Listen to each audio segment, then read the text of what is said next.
Pour moi, personnellement, le G1000 est né au mois de septembre 2010.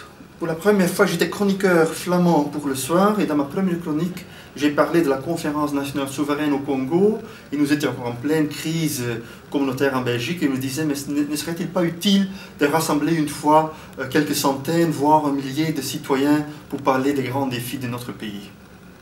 Et puis voilà, c'était juste une idée que j'avais lancée comme ça.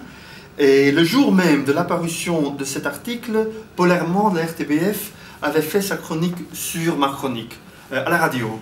Et puis après, il m'a contacté, je ne le connaissais pas, il m'a contacté à travers Facebook, il m'a posé la question, est-ce qu'il ne faut pas se voir?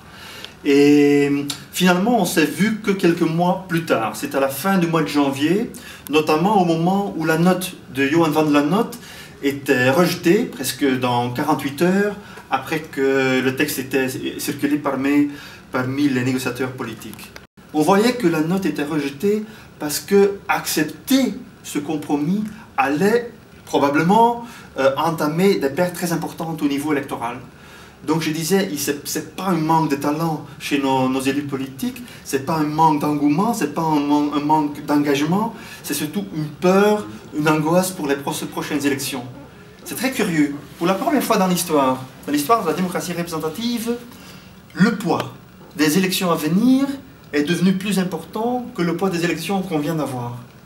Et on voit que cela paralyse tout le système.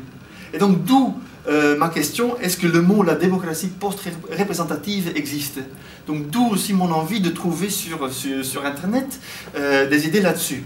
Et j'étais bien étonné de trouver toute une série de sites web qui expliquaient qu'effectivement ça existe. Et on est tombé sur la démocratie participative, la démocratie délibérative, on est tombé sur des sites web canadiens, américains, irlandais, allemands, français, voilà, toutes des sites web qui parlaient de cette crise de la démocratie et comment est-ce qu'on peut essayer d'aider à trouver une solution en impliquant les citoyens d'autres façons en dehors des élections. Donc ça c'est pour moi un peu la motivation derrière les G1000.